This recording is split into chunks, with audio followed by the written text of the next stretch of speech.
आदरणीय महोदय, मैं आपका ध्यान विधानसभा के कार्यकलापों के बारे में आकर्षित कराना चाहता हूं। अगर आप इनकी ओर ध्यान देंगे फिर पता चलेगा कि प्रायः साल भर में लगभग 70-80 बैठकें होती हैं।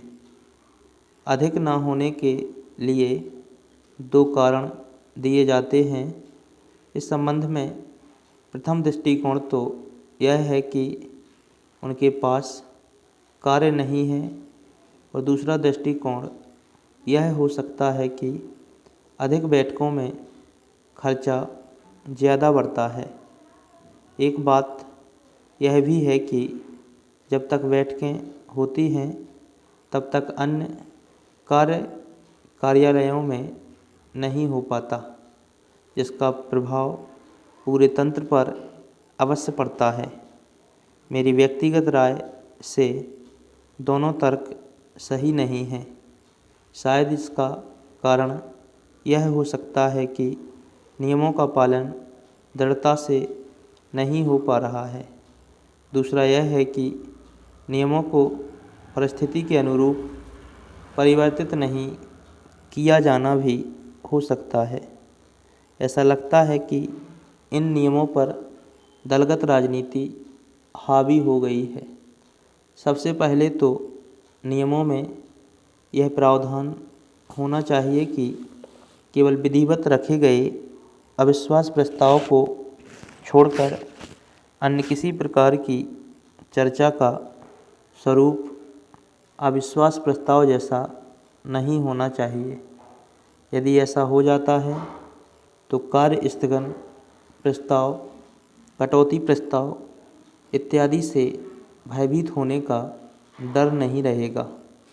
अगर सरकार इस बात को ध्यान में रखे कि जब बैठक चल रही हो और कतिपय महत्वपूर्ण घटना चर्चा का विषय बने तो बिना किसी तर्क वितर्क के सरकार को पूर्ण जानकारी सदन में वास्तविक तथ्य सहित रख देना चाहिए, तो शून्यकाल का वह हौवा नहीं रहेगा जो आज है।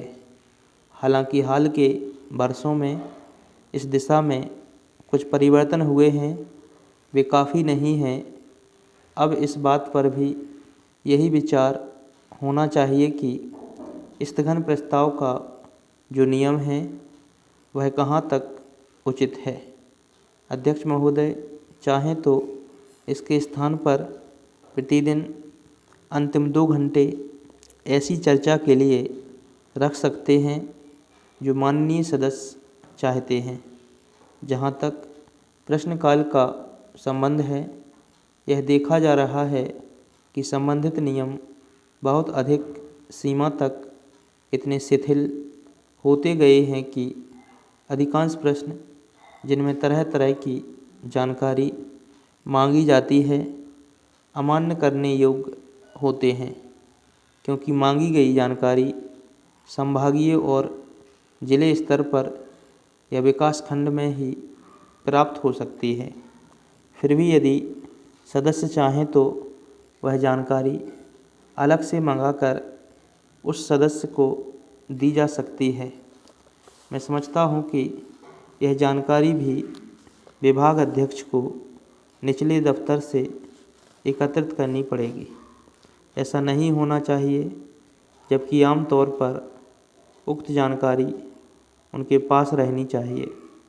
उदाहरण के तौर पर मैं पूछना चाहता हूँ कि अभी की स्थिति में कितने प्राथमिक विद्यालय हैं और कितने इस वर्ष खुलने वाले हैं, तो वह भी जिले से मंगाई जाएगी।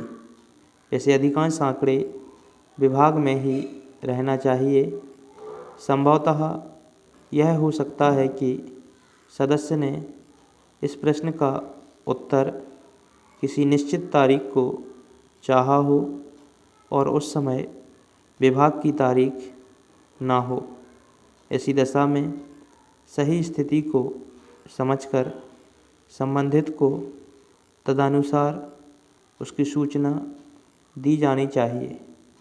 मेरा कहने का तात्पर्य मात्र इतना ही है कि यह कार्य मशीनी ढंग से ना होकर इस तरह से किया जाए कि शासन का अनावश्यक व्यय ना हो, क्योंकि शासन पर व्यय भार बढ़ेगा तो आखिरकार उसका बोझा जनता पर ही आएगा।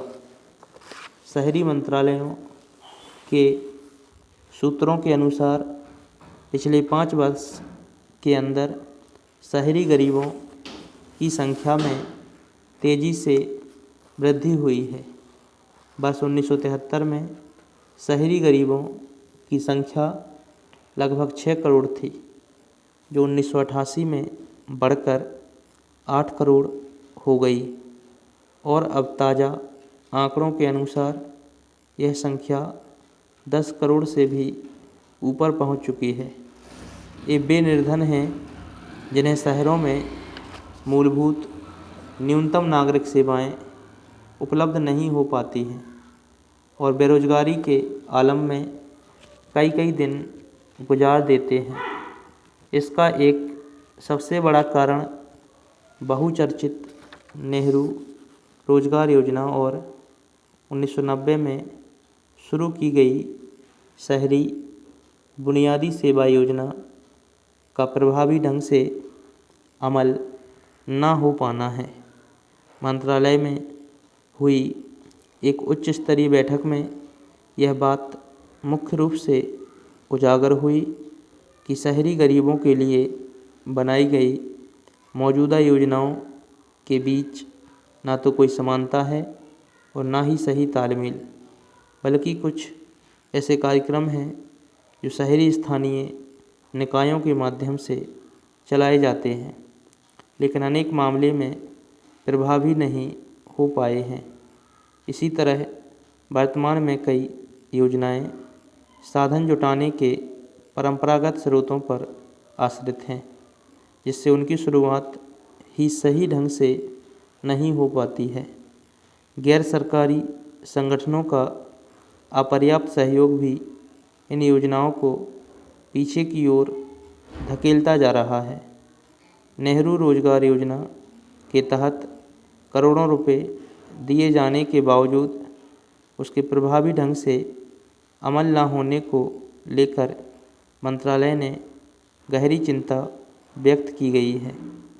शहरी गरीबी की समस्या से निपटने के लिए अब छोटे, मझोले और बड़े शहरों के समन्वित विकास योजनाएं अलग अलग ढंग से शुरू की गई हैं। कई दीर्घकालीन योजनाएं भी तैयार की गई हैं।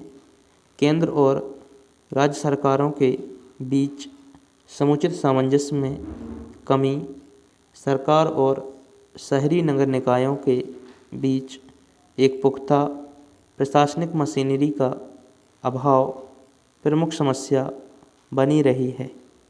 राज्य सरकार द्वारा केंद्र के माध्यम से काम कर रही विभिन्न एजेंसियों को राज्य प्रशासन द्वारा समुचित सहयोग उपलब्ध न होने के कारण सहायक योजनाएं गति नहीं पकड़ पा रही हैं।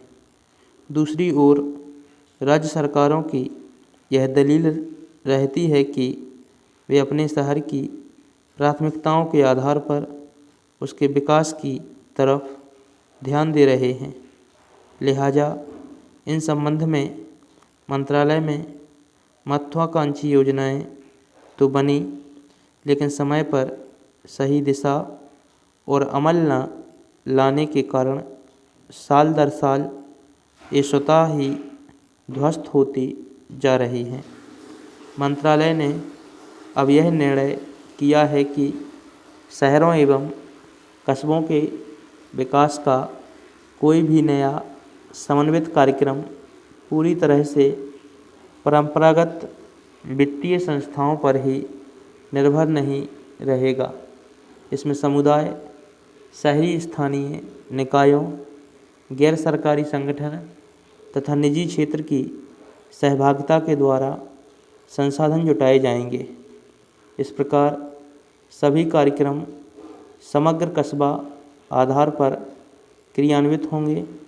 इसका नियोजन राज्य शहरी विकास अधिकरण, जिला शहरी विकास अभिकरण और निगम शहरी गरीबी उन्मूलन विभागों के नेटवर्क द्वारा किया जाएगा। इस उद्देश्य से शहरी स्थानीय निकायों और अन्य संस्थाओं को भी समुचित ढंग से सुदृढ़ बनाने की बात कही जा रही है। केंद्र स्तर पर चयन किए गए एक कस्बे के समन्वित विकास के लिए 1995-96 में 100 करोड़ रुपए और 1996-97 के दौरान 150 करोड़ रुपए की सहायता राशि का प्रावधान रखा गया है। यह राशि राज्य सरकारों द्वारा खर्च की जाने वाली राशि के